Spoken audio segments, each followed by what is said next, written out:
Alright guys, welcome to RC Mojo. Today we're back on the Seagull Challenger.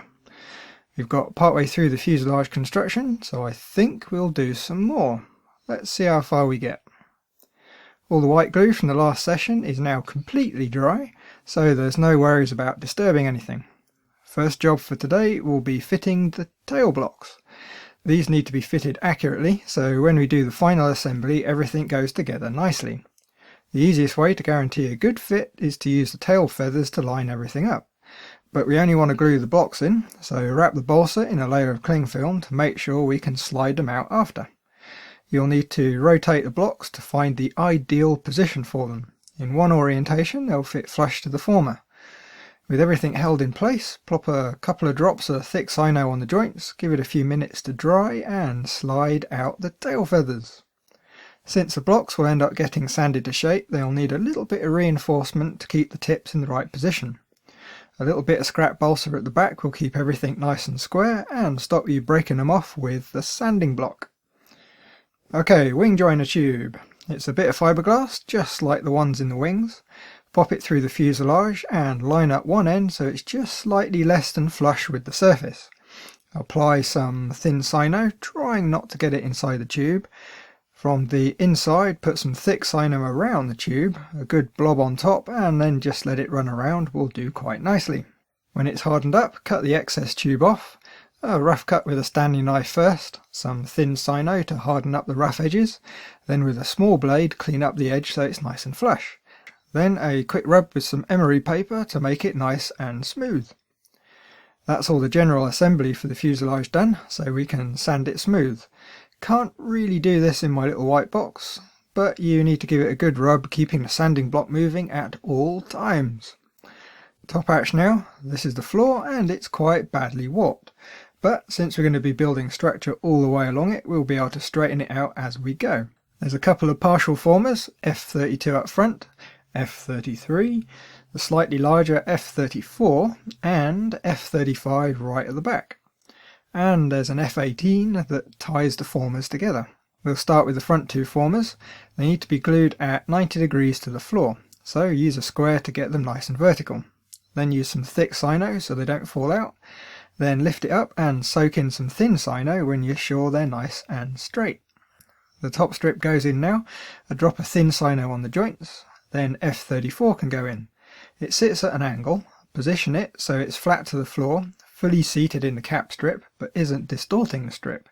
It should be nice and straight front to back. Probably a good idea to weigh down the floor too, to make sure it's really flat. A couple of drops of thin cyno is all it will need. There's a couple of other bits we need to keep in mind.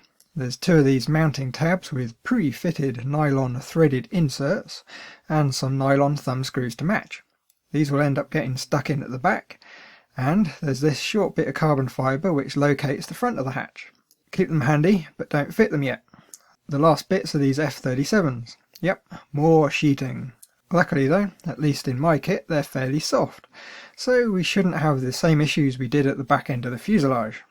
Right, the best way to make sure the hatch is a perfect fit on the fuselage is to, well, build it on the fuselage. It makes sense if you think about it. We need to make sure we can't glue it to the fuselage, so some cling film to keep the hatch separate will do the job. Hold the hatch in place. It should be a fairly good fit even without the front pegging. Just pinch it over the fuselage, making sure the front half is nicely seated. Line up one of the sheets along the bottom edge and put a few drops of thin cyno in the corner. Spin it around and do the other side. Lots of weight can go on now to stop it moving. Pop F33 in at the back, sat flush to the fuselage, with a block on the top to hold it in place, and pop a couple of drops of thick cyno along the joint. Now leave it to completely dry.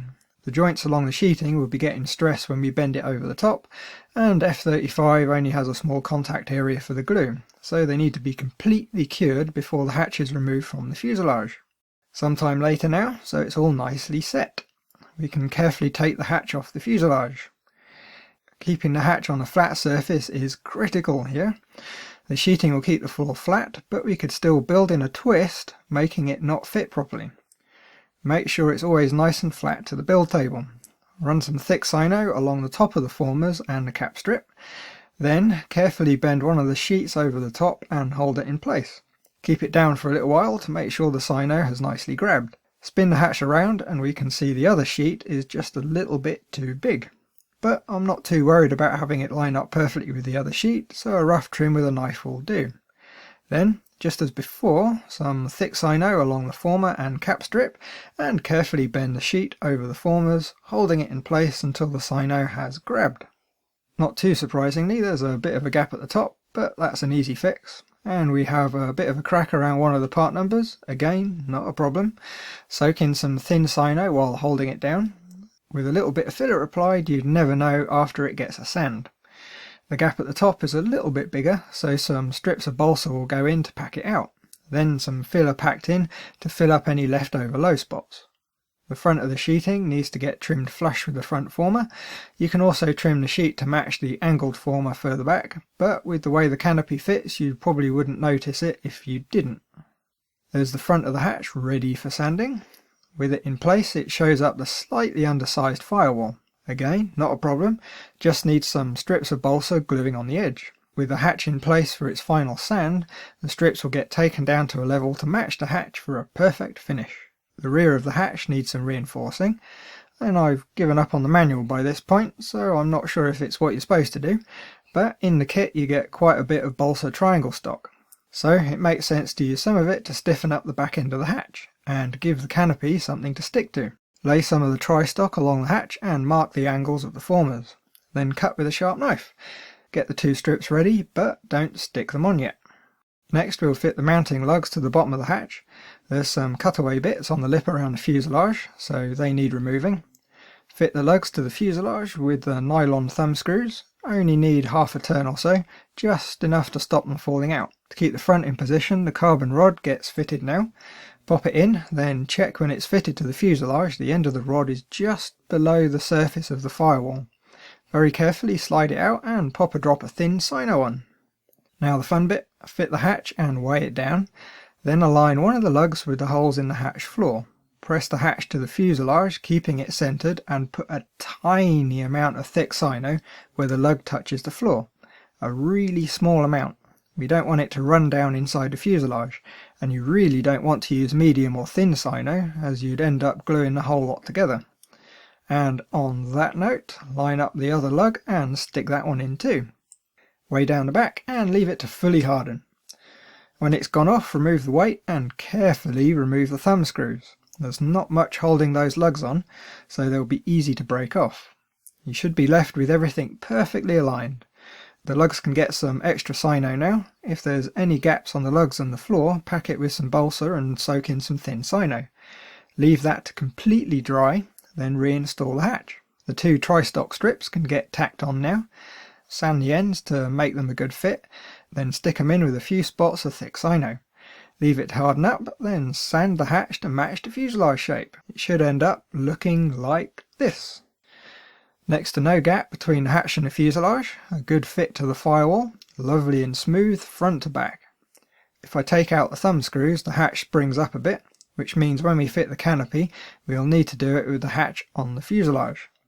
I think that'll have to do for today. Since the next bit in the recorded footage seems to be getting the tail bits ready, it seems like a good place to stop. So, as always, thanks for watching. If you like the video, do please hit the like button, and if you're not already, why not subscribe? Bye guys!